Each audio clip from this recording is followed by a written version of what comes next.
Hello, my name is Victoria Faoro, and today I'd like to talk with you about making food for giving. I grew up the oldest of 6 children on a farm in rural New York State. Making gifts wasn't a choice for us, but rather a necessity. There were very few stores near where we lived, and we had very little money. Since that time, a lot has changed for the farm and for our family, but we continue to make gifts for each other. Often our gifts involve food. LAURIE COLWIN, who wrote a column for Gourmet magazine for many years, summed up my feelings about making food. She said, "A person cooking is a person giving. Even the simplest food is a gift. Whether you're making food for a large holiday gathering, roasting nuts for a neighbor, or baking a cake for your family, the food you're making is a special gift." Today I'd like to share with you some recipes for foods that work well as gifts, along with some packaging ideas. Full recipes for all the food gifts we discuss are included at the end of the presentation. This video has 2 parts. In the first video, we'll look at some mixes, other homemade ingredients, and snacks that work well. Whenever possible, we'll include healthier options. In part 2, a separate video, we'll look at some delicious ready-to-eat foods that you can make for family and friends, entrees, quick breads, and cookies.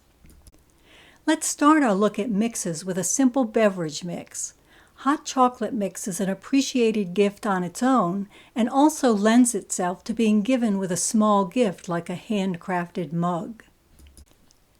Often recipes for hot chocolate mix begin with a cocoa mix. I'd like to avoid commercial mixes altogether, so this is one that begins with powdered milk and cocoa powder.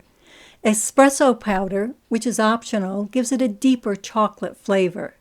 The ingredients are simply sifted and then whisked together.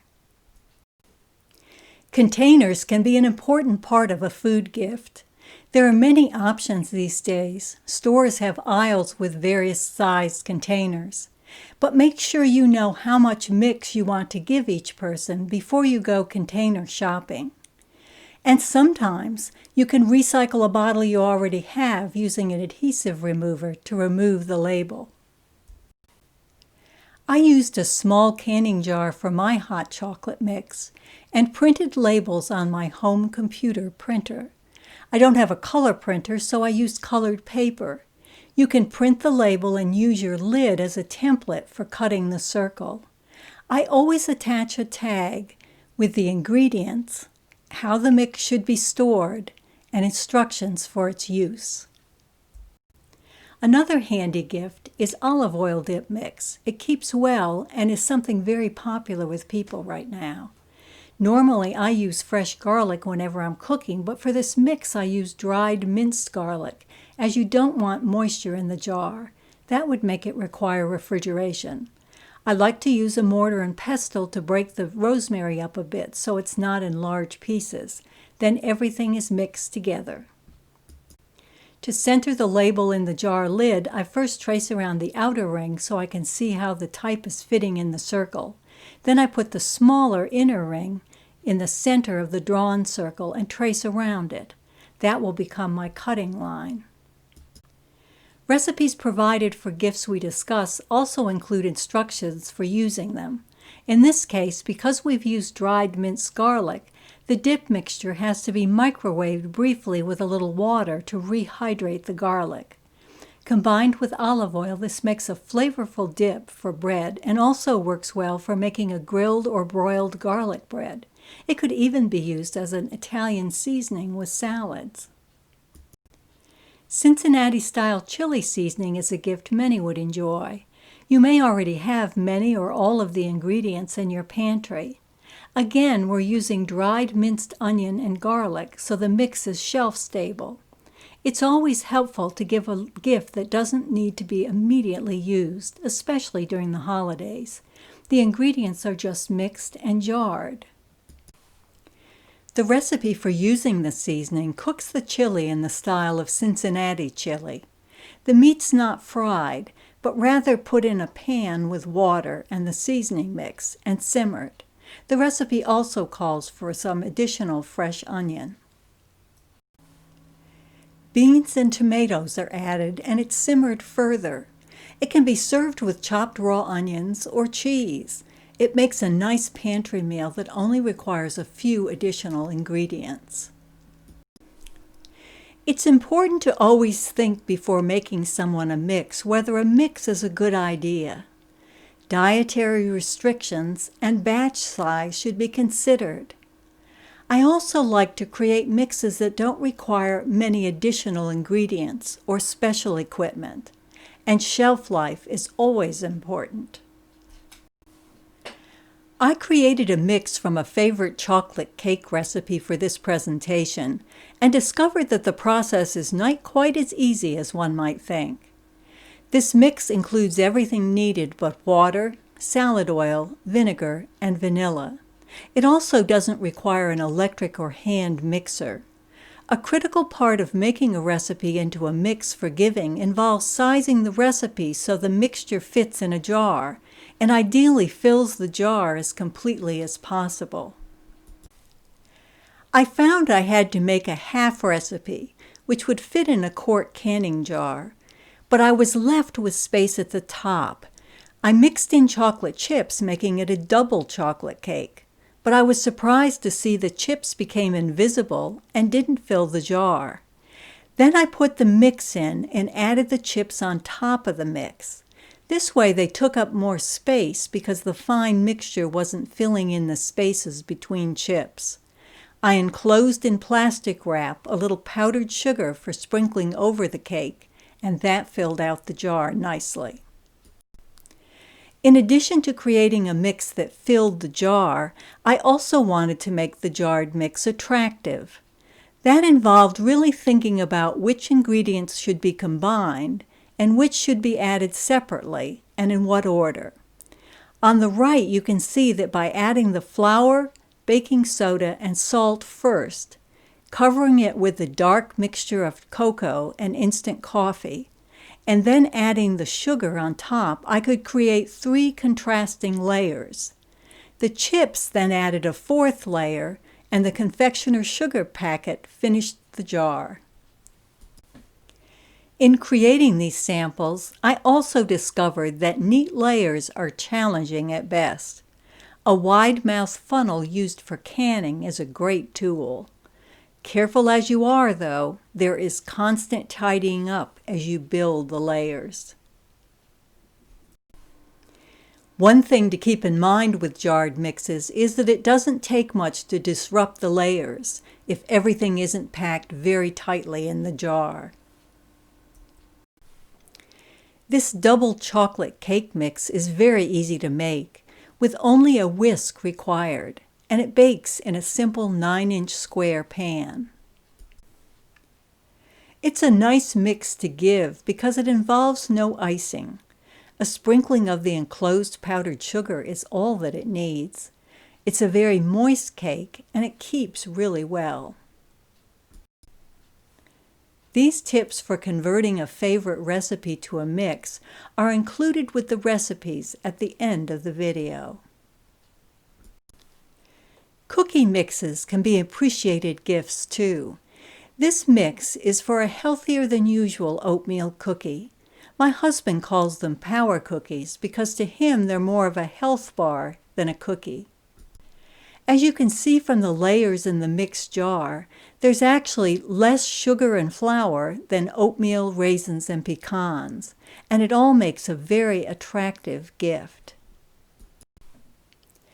It's helpful to have an electric mixer for this recipe, as the butter, vanilla, and eggs are creamed, but it can be beaten by hand if the butter is soft. You could specify that in the instructions if you're giving it to someone who doesn't own a mixer. The mix is added to the creamed ingredients. Cookies are scooped out and flattened somewhat on the baking sheet. You'll note that the recipe gives a range of measurements for the sugars, 1/4 to 1/3 cup, and I've used both, but I've come to use 1/3 cup. The recipe does, though, work well with a 1/4 cup. If you use the reduced sugar, the cookies will be best baked fairly small. The instructions for using this mix were a bit longer, so I rolled them up and tied them to the jar for an attractive presentation that ensures the instructions will remain with the mix. I also give these cookies ready-made. Sometimes it's nice if the recipient doesn't have to bake them. You can enclose them in wax paper and then put an assortment of cookies in a storage container or bag. You can also give a stack of cookies wrapped in plastic wrap, individually or as a group.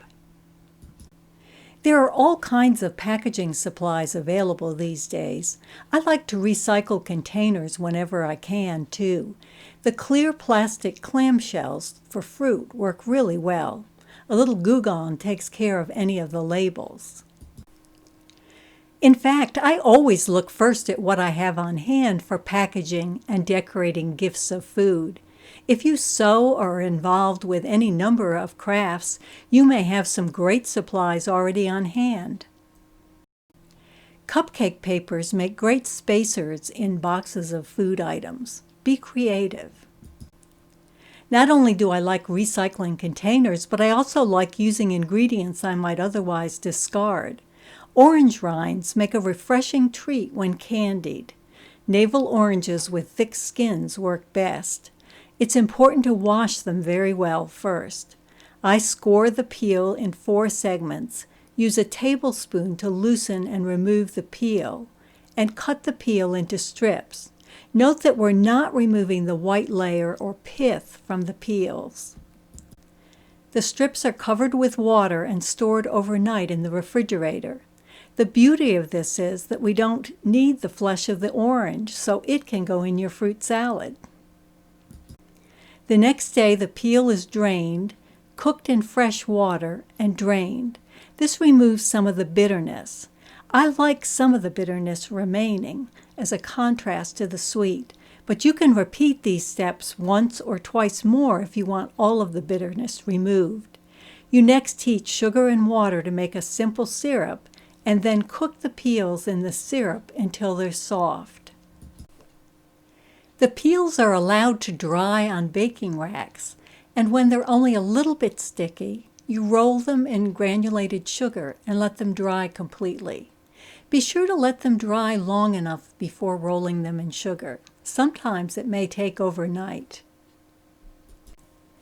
These can be packaged in various ways. Here I'm using a short glass to shape a plastic wrap package and filling it. The cut edges are gathered up and tied with a bow. This makes an attractive gift that can be easily handed to someone. These candied orange rinds make a great treat, but they can also be used as an ingredient in baked goods. Handmade ingredients can also be very helpful gifts. Herb-infused oils are very popular and something you can make yourself. Fresh herbs are attractive, but they're not recommended. When they're used commercially, they're processed to make them acidic to prevent the growth of bacteria. I've included these instructions in the recipes at the end of this video. Here I'm making an oil using the olive oil mix we made earlier. Funnels make filling the bottle easier. The bottle is actually an empty oyster sauce bottle. I found a Christmas sticker with a shape I could cut to fit over the company name on the cap. I used a coin to draw around the shape and cut it out. It's all pretty low-tech, but I didn't have a color printer, and this seemed to work. You can also make herb-infused vinegars. Again, dried herbs are safer to use, even with acidic vinegars.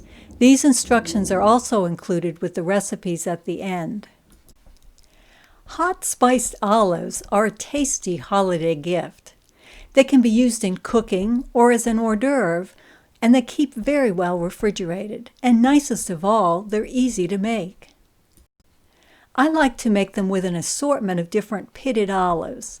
The flavorings include garlic, rosemary, orange rind, black peppercorns, and red pepper flakes.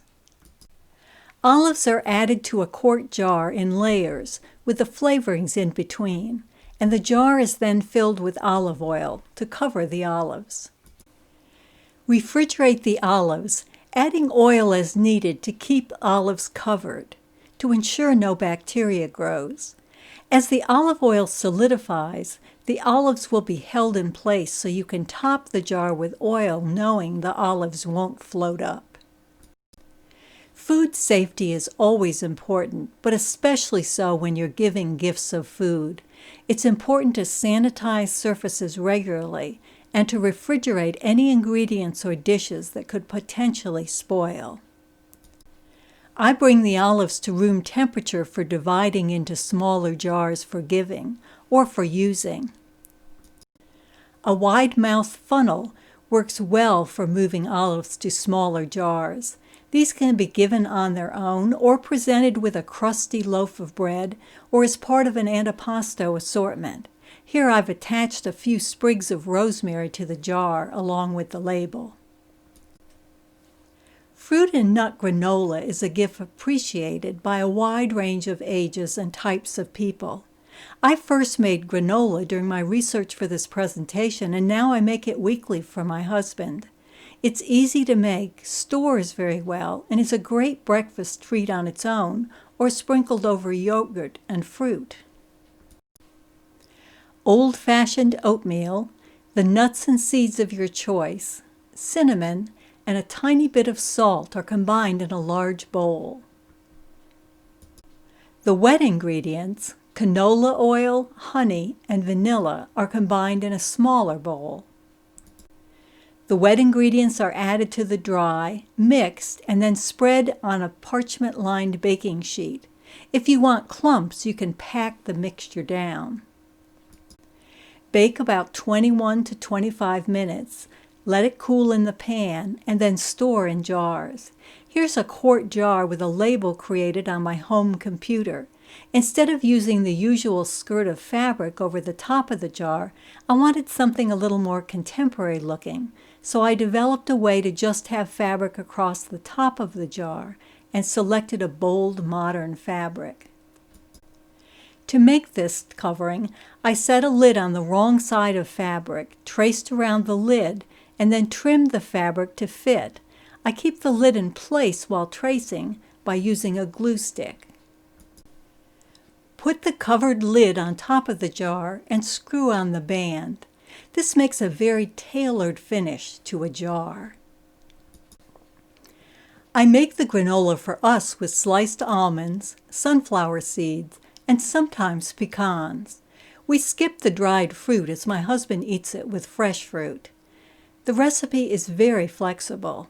I've provided proportions of wet to dried ingredients to help you safely modify the recipe to your liking. It also works well with pecans, which are best added halfway through the baking as they burn easily. Granola can also be a savory snack. This recipe makes a more unusual gift.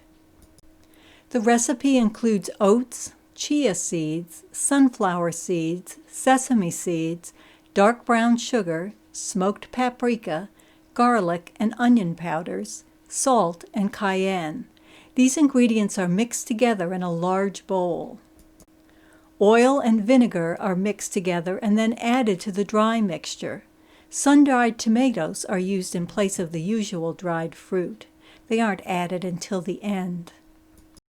The granola is baked and the tomatoes are then added.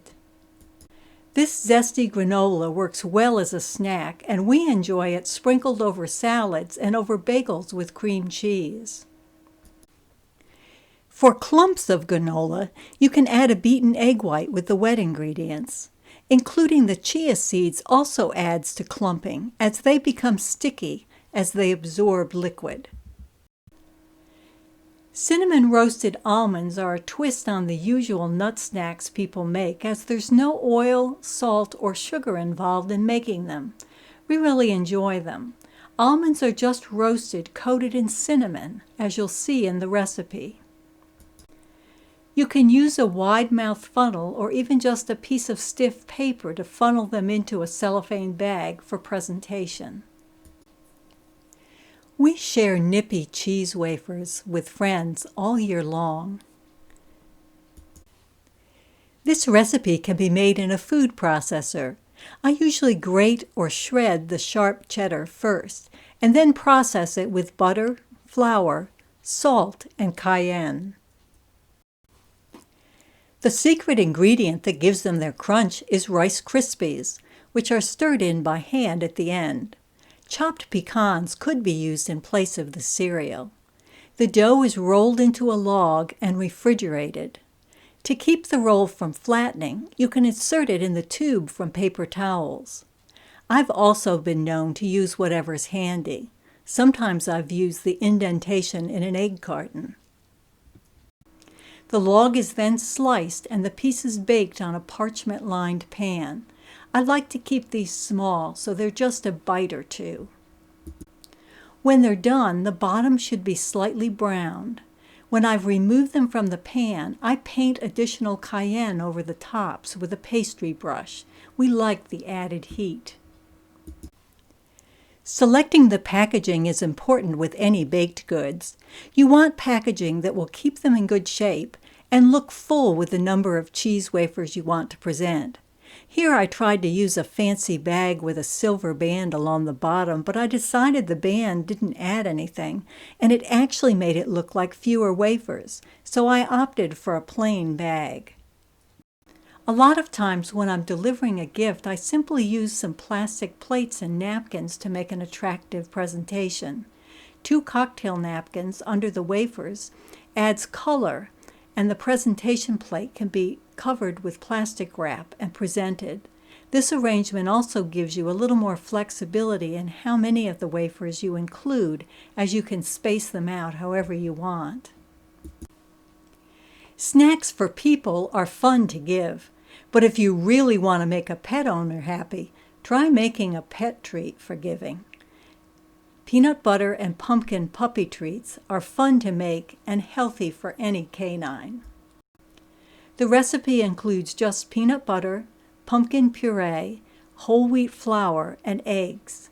First, the pumpkin, eggs, and peanut butter are beaten. Next, the flour is gradually added to make a soft dough.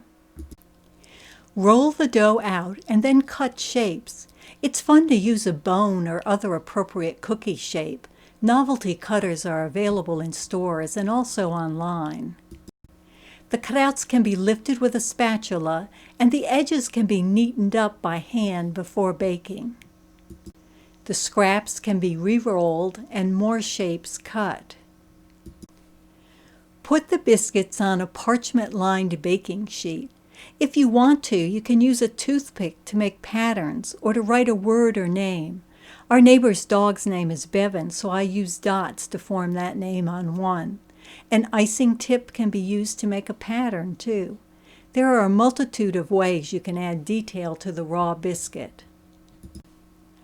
I made a label on my computer using some free clip art paw prints.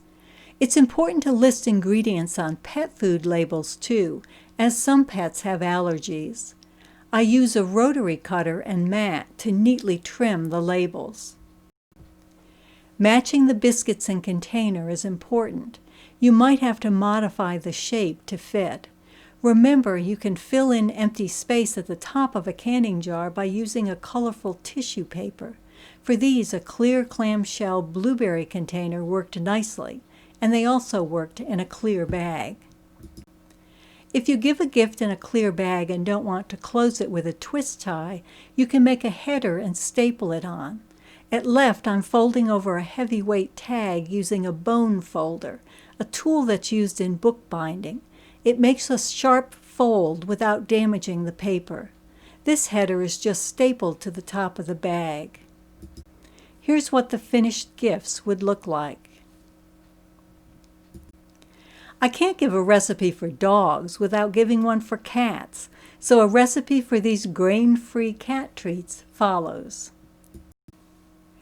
For this, we process 1 drained can of tuna and 2 tablespoons of beaten egg white. When the mixture is pureed, put it in a bowl and fold in the rest of the beaten egg white. Pipe the mixture into small circles. If you don't have a pastry bag and tip for icing, you could cut a small hole in the corner of a plastic food storage bag and use that. Bake the treats and cool them. For this jar lid, I decided to use a cat quilting fabric I had on hand. The jar band was great for cutting a fabric circle that would have a cat centered in it. These were the resulting gift jars.